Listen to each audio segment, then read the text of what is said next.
So I'm really honored that Karen Lewis from Hazon is with us tonight.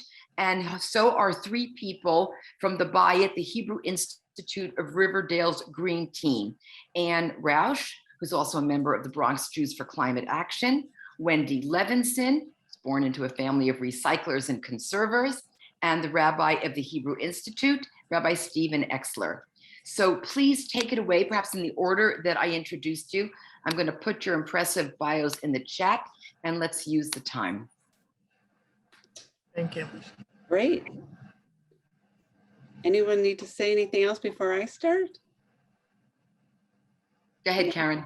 Okay. First of all, I'm going to be sharing my screen because I want to be one of the unusual people here who's going to actually use slides. So I'm so thrilled to see some of you here, or all of you here this evening. It's been a fascinating couple of hours. I have learned a lot, and I am grateful for everyone setting the stage, so to speak, with respect to the importance of individual action and community action. I know I don't need to repeat any of that. What I'm going to be doing here today is to talk about the theory and the design of taking action through the Hazon Seal of Sustainability. And then my colleagues will speak to the implementation, how it works in practice, successes and learnings, and how you take it and evolve over time, because I'm thrilled that the Bayit has been with us for quite a while now. So the first thing I want to do is tell you just a little bit about Hazon. Hazon is the largest environmental organization in the North American Jewish community. Founded in 2000, actually, we have now almost doubled in size because, I don't know if you know this, but we recently merged with Pearlstone Center out of Baltimore, which is quite exciting. And not only do we work with more than 200 institutions and helping them with their greening initiatives, but we have a wide network of other environmental organizations, both Jewish, interfaith, as well as non-faith-based organizations. In fact, all the other panels going on right here, we work with those people and those organizations all the time. And while the majority of our work is here in North America and the United States, we do have networks around the world, especially in Israel, of course, in the UK, Australia, Canada, and even South America. Now, Hazon's philosophy gets to what we've been talking about for the last couple of hours, which is we have a climate crisis and the Jewish people has an opportunity to take action. We heard Michelle speak at the very beginning about how we are, in essence, almost like a small country with respect to our climate impact. And if we are all to take collective action, we could make a big difference. One of the ways in which Hazon believes we can take action, and the reason why we've created the Seal of Sustainability, is that we believe this program, which is very much hands-on and not a stringent program, we accept and want institutions and organizations to come in wherever they happen to be so that they can do what works for them. No one size fits all. Our goal is to address climate change with a positive vision, not despair. We did speak earlier about floods and fires, and we also need to think about opportunities in which we can strengthen Jewish life and organizations at the same time. Now, the way the Seal of Sustainability works is we ask organizations, we have JCCs, Hillels, synagogues, camps, you name it, who are part of our Seal of Sustainability community, fill out an application. And the purpose of doing that is to make sure that we have sign off actually from staff, from someone within the organization, that they really are going to carry out this vision. That's what Hazon means, this vision of taking on climate action. By doing that and going through this application process, that means that you form a green team. We have some green teams that are very large and robust, like the one you're going to hear from in just a few minutes, and some that are smaller. To start the green team out, we have a coordinator check-in who gives information about our whole program.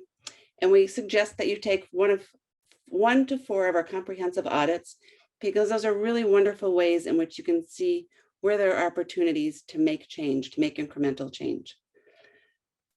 Most organizations choose 1 to 3 projects per year, with official check-ins from a coordinator and ongoing support throughout the year. And at the end of the year, you submit a report. We publicize your accomplishments and encourage you to do the same and to gain greater buy-in from your community. Now, one of the things I wanted to show you was what our audits are like. We have these 4, and they're more like surveys. They really help the green team come up with program ideas and identify opportunities for improvements. You can see progress, you can get customized results and suggestions, and revisit these audits annually to see how your score has improved. This is what our audits homepage looks like on the SEAL portal, which is a portal that's only available for those SEAL sites. It's not available for anyone like our Hazon website.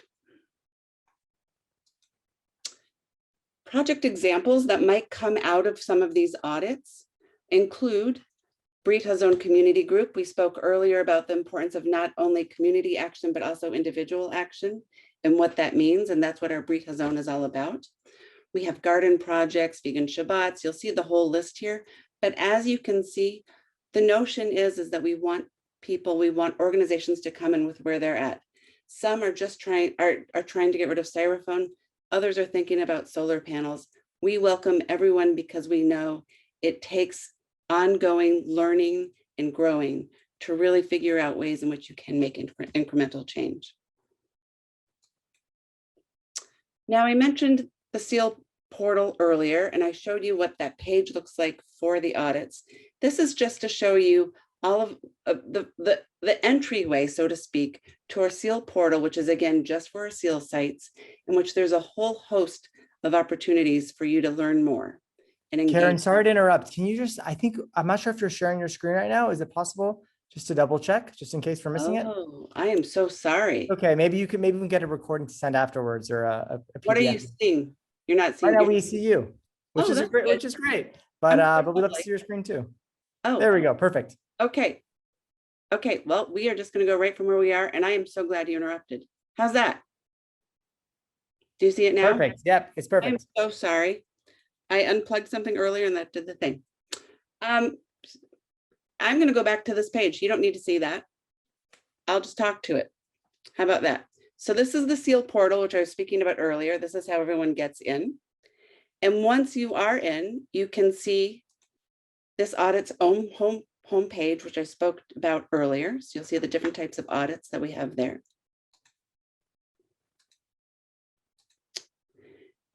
Once you start to take on these projects, you'll see that there are many benefits that come out of it. First, I want to talk about the benefits of being on the SEAL program. First of all, there's this year-end certification, which leads to opportunities both for you to communicate outward and gain greater community participation, but also for us to communicate that out and celebrate so that that awareness goes not only within your community, but out to the greater Jewish community. We have many grant opportunities that help you take on some of these projects. For example, a couple of our sites this year are taken on composting, and they use this mini grant to help them jumpstart that process. We have monthly webinars and online trainings. And you'll see we also have a bunch of opportunities for connecting, whether it be through the newsletters, the webinars, our social networking platform. And we also offer an opportunity for you to take the many curricula that are in our toolkits that are in the portal back to your community and use them for engagement with youth, with adults, with teens. And this is what we hope you're going to see at the end of the year, that you've gotten the certification, that people have taken on projects. For example, here we have the recycling bins, that you really have engaged adults as well as young people. That is what I had to share. I'm going to go back to the beginning just so you can see this important page. This was the important page. I wanted you to see our philosophy because I did not read it. And what I want to do now is turn it over to my colleagues because they're actually going to tell you, well, this is what the portal says it does. This is what we've done with it, because that's where it really takes on meaning. I think one of the things we all struggle with as we hear about all of the things happening in our environment right now is what can I as an individual do? And what you're about to hear is what you can do. These are some things you can do. I gave you a list of a bunch of them, but that's still just a list. And you're about to hear about what that list translates into. With that, I'm going to turn it over.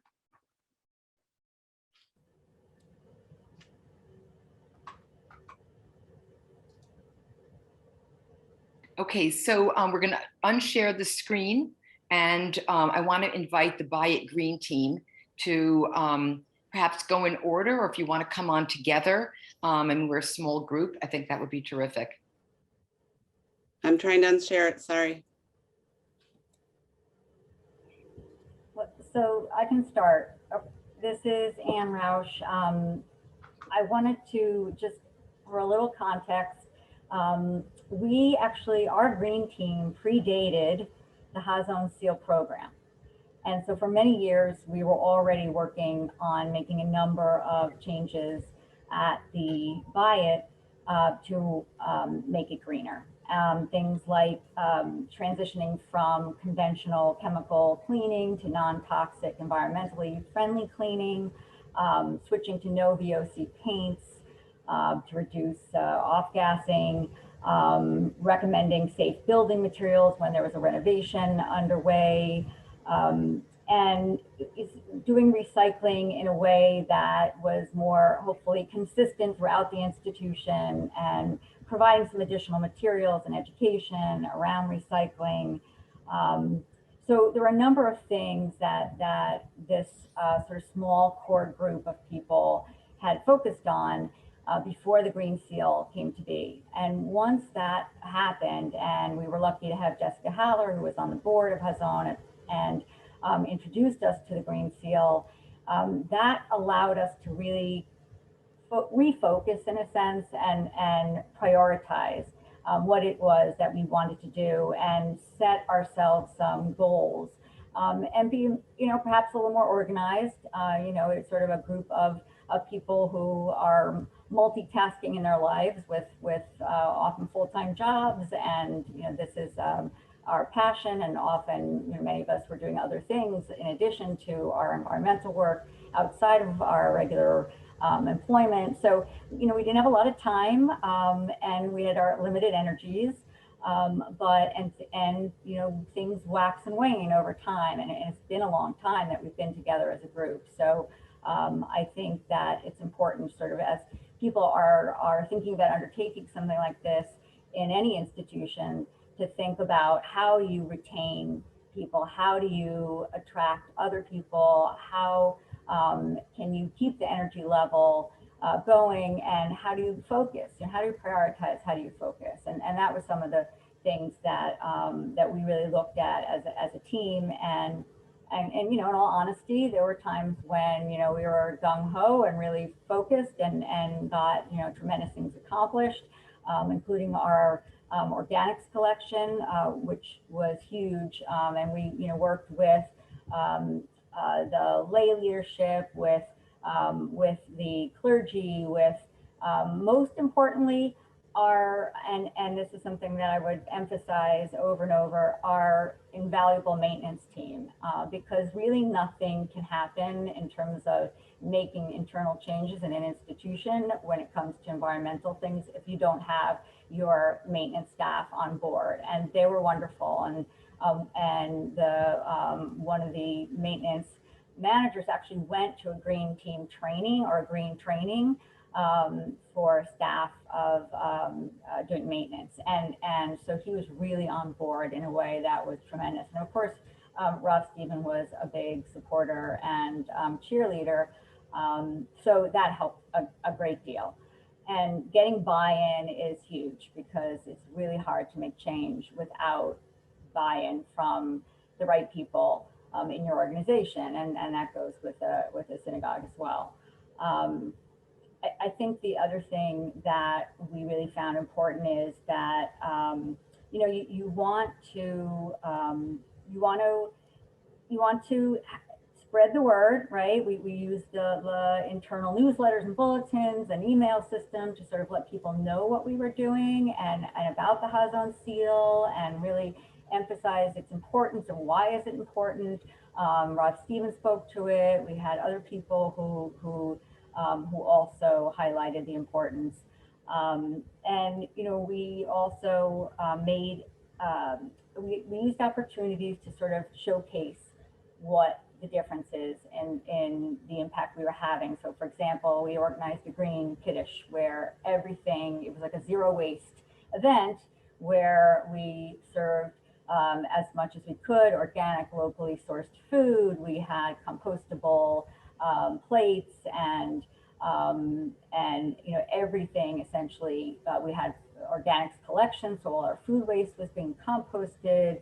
And we tried to really explain in the process, what we were doing, why we were doing it, why this is important, and educating people, which I think is equally important to doing the work, is to really helping the congregation understand why are we bothering, why is this important. So there was a lot of effort to put up signs and really explain what the value was of this, and to have added help so that people who were ready to throw their plates away knew that the food went here, the compostables went there, the recyclables went here, and understanding the value in all that. So let me stop there. Wendy, do you want to add anything? Sure. Listening to Anna, I'm thinking things came back to mind. It's been a year and a half since we've been in person at a kiddush, but there were times we had shifts of standing by the row of garbage, paper, plastic, organics, and standing there and directing people what to do with their waste that wasn't waste before they left the room. And some people were really interested. Some people took it really seriously. Some people thought we were nuts, plain and simple. At first, it's like, oh, I'm throwing it all. I'm like, no, here, let me show you. And it definitely took a while. And unfortunately, organic collections in New York City stopped completely because of COVID. It is starting up again in the fall. And we know we're going to have a challenge to kind of get slowly. We know we've all taken a few steps back. That's just the reality. And it's going to take a while to get, to go forward again. But one thing, and I'll echo, I'm trying not to say what Ann said. One thing we're really proud of, we believe we are the only modern Orthodox synagogue that has the Hazon seal. So that's it. And having the Hazon, being on the green team and having the Hazon seal, I would say it helps keep us on track and focused. I use the term honest. Like when we were getting really frustrated with certain projects and ready to throw it, we had a plastic film collection and we had to collect 500 pounds. 500 pounds of thin plastic is a lot of plastic. And we're an interesting, urban, suburban, schizophrenic community. I personally, I don't drive. So I was carrying big bags of plastic, down the street when it was my turn to take it in, or I got somebody to take me. But we knew that this was one of our seal projects that year, and we finished it, and we did fabulously well. And we got a bench made out of recyclable plastics that's sitting in I believe it's sitting in our playground. I haven't been there in a while. We need to do some education around that. We need a little plaque on it or something for people to understand where it came from and how it came from. I think, and one thing that I'm really proud of and still very involved in, I'm the co-coordinator of, is our CSA, our Community Support Agriculture, came out of the Green Team at HIR, and it's, I think in its 11, I haven't been involved from the beginning, but I believe we're in our 11th or 12th year at this point, and it's an unbelievable program. We're supporting local farmers about 2-3 hours north of us, and every week for about 6 months, we are spoiled with the most unbelievable fresh fruits and vegetables that, frankly, I wouldn't be getting. I'm not running to the store every, getting this level. So we're very excited about that. And I think one of the really important pieces is to think, where is your community currently? Meeting people where they're at. You will have people who haven't touched anything plastic and disposable in 10 years. And you will have people who have absolutely no compunction whatsoever to set, when they can, set a Shabbat table for 12 people with 12 beautiful and tragically highly disposable plates, soup plates, cups, cutlery, and at the end of the meal, the whole thing gets rolled up and put in the trash, not even separated or washed. So it's hoping to bring those folks a little close to where we'd like them to be, educating them, and that's and finding a couple of projects that really make sense for your community, smaller, larger, and that's I think that's it. I'm happy to take any questions. Thank you. Maybe Rev Stephen, and then if people want to ask a few questions, that'd be great. Sure, thank you. Just add a couple of words before we open it up, with so much gratitude to Karen for laying things out, and to Wendy and Anne for giving a sense of what it's been like for our team, and for your work. And you mentioned Jessica Haller. I also want to mention Alyssa Eilenberg and Shira Gordon, who are part over the decades of our cohort that far preceded me, and our founding rabbi and rabbi in residence, Rabbi Avi Weiss, is also here in the space, someone who's encouraged us towards activism on all of the causes that speak to us and that are so deeply grounded in our Torah, and opened up the path for our green activism and green work in the Bayit. I want to take a minute or two just to try to say another few sentences about, as our green team pre-existed the Hazon seal, the conversations that I remember us having at the time of, should we join this effort or should we just continue to do the good work we've been doing on our own? And I think a couple of really salient points about why we pushed. There's a small, very flexible but small fee that's associated with joining the Seal of Sustainability, and why we really pushed that this was of value for us over and above the work we were already doing. And that had to do with the access to resources and the external audit that resources that Hazon provides, and that sense of accountability that, that Anne and Wendy spoke to, that, we're not just accountable to ourselves, but we, have a little bit of external structure helping push us forward. And I think for me also, it was a sense of joining the Jewish environmental movement in a greater way and plugging ourselves in to something bigger, so that the seal, which is up in our shul office, projects to people. We're not just doing this work in the little box you see in the bulletin and the various things that pop up into your email, but we really are joining a movement, and we believe that movement is critical to the Jewish community making real meaningful change. And to Hazon's credit, Hazon has always worked with us to, both allow us to sort of fit the work we've been doing into the framework of the seal, and encourage us, and push us forward in that work. So I think it's really been a rich and meaningful partnership, building on the work that our community is already doing, helping us feel a part of something bigger, and push ourselves in that way. And I also want to just mention, some of the infrastructural things, two little points. One of our projects over the years was a Greening Your Simchas guide.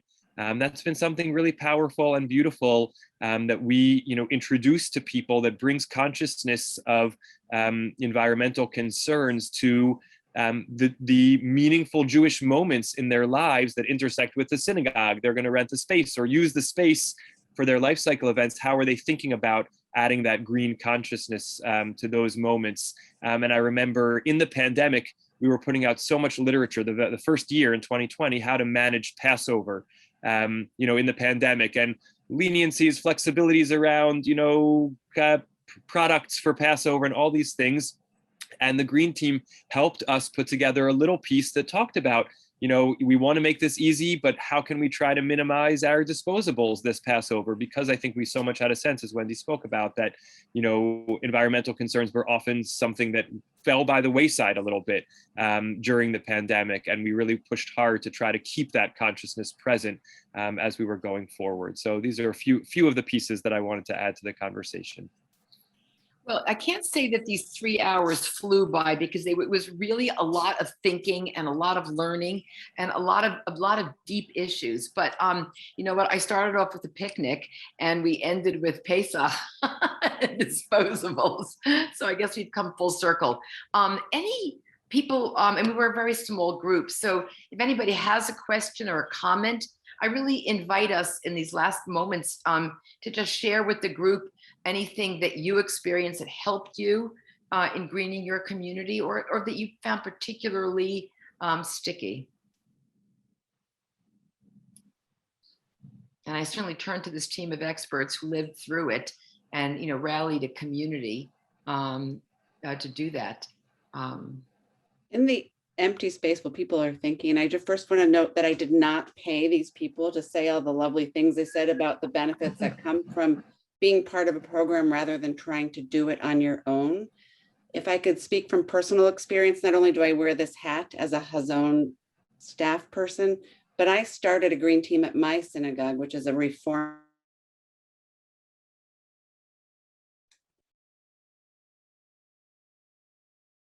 Okay, am I muted? Okay, I'm unmuted. Okay, great.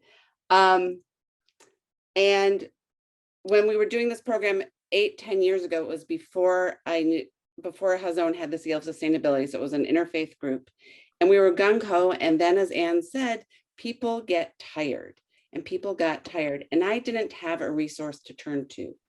And now the synagogue is engaging with the seal of sustainability because it provides a framework. It gives you that accountability and gives you that community to turn to when you're looking for a resource for a curriculum, or because you want to run a program and it's interfaith or it's intergenerational, or because you want to connect with someone about something outdoors and you just don't know what to do.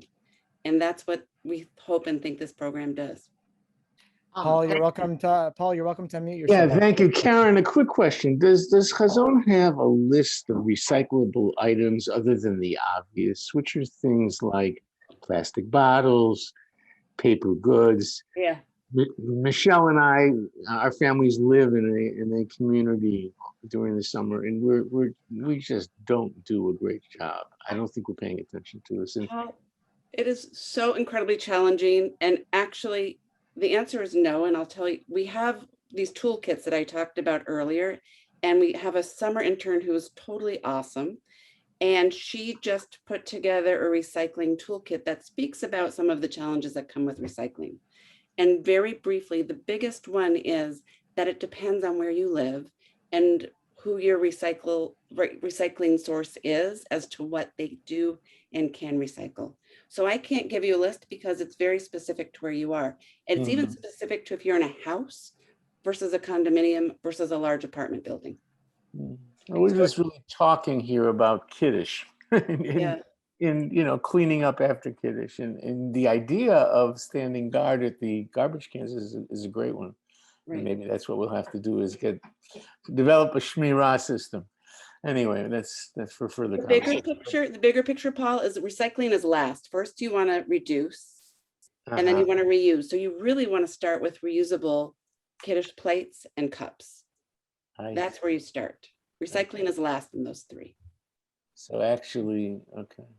Okay, so we have a lot to learn in our little summer community, and I think that's probably true of everybody. It's like a whole new thing, and we just have to dive in and sustain it over time. I think I really have learned that from this session, and the group support that you give each other sounds like a really important thing. But Paul, we know who to talk to. Yeah, great. Okay, listen. Apologies. Thank you. Wendy. I'll add, as someone who's been involved in environmental, in the observant, in the Jewish community, in the multi-faith community, and in different facets of the Jewish community, I will say that when you're in an observant community, in a kosher community, it is so much harder.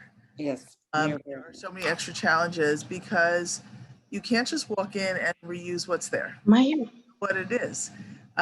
So we have the extra, I would love, it would be amazing if we had catering quality glass plates and cups that a dishwasher, industrial. We don't have a dishwasher. That we could, I'm sorry?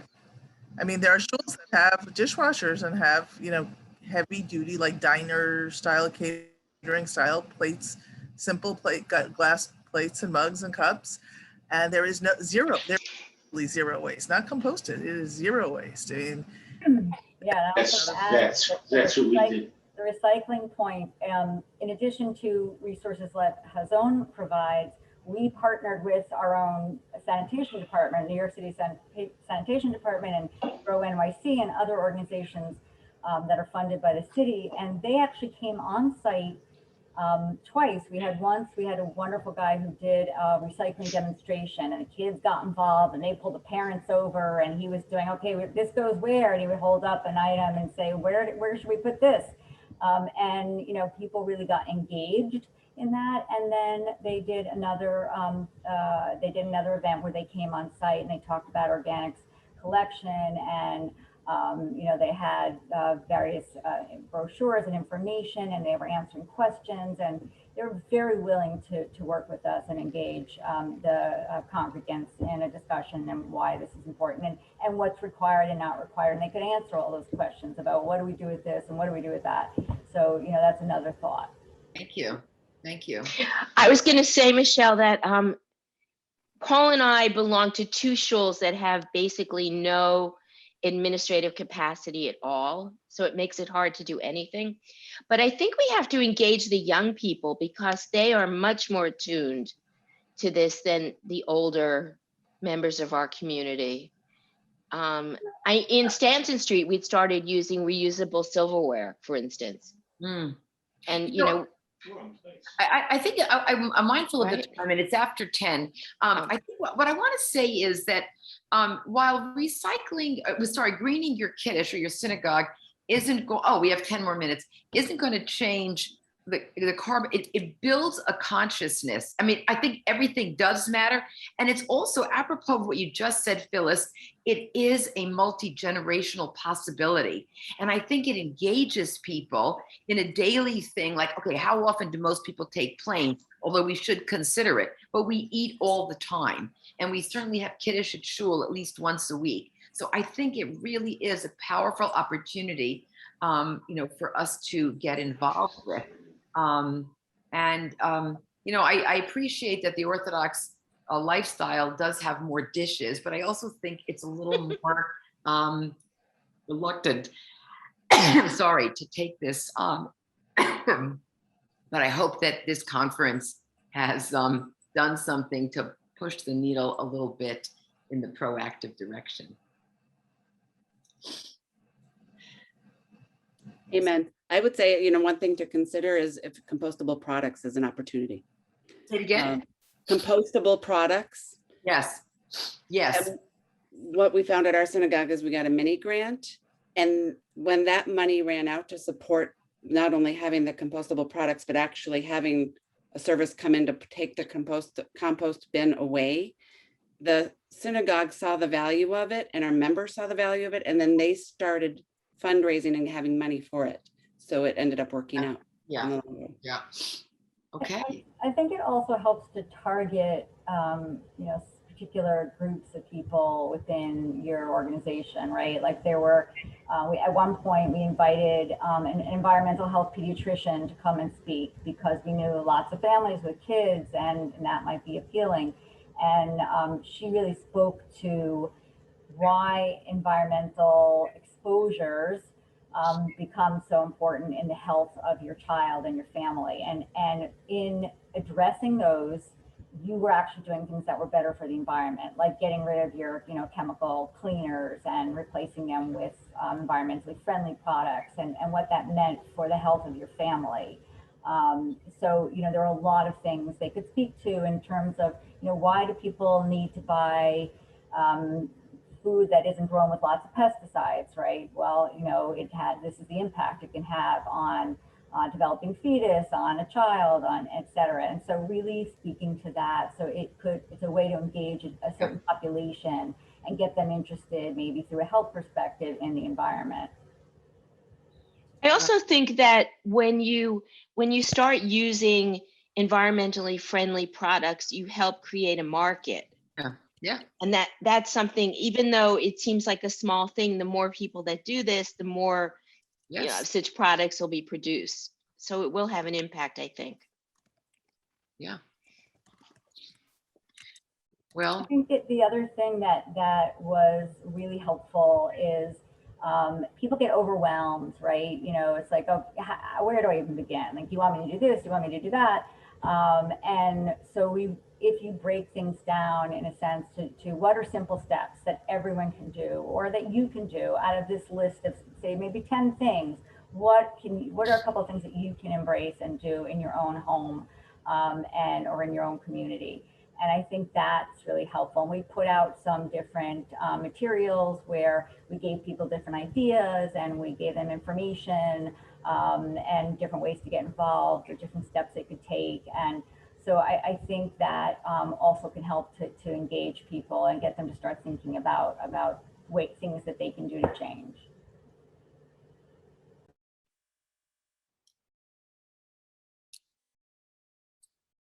Okay, well, I think this has been a really stimulating evening, and this last session has been very productive, even very much personally. So I want to thank you so much, Karen, and this this green team of superheroes, and Wendy and Rev Stephen from the Bayit. Thank you for preparing and sharing your materials.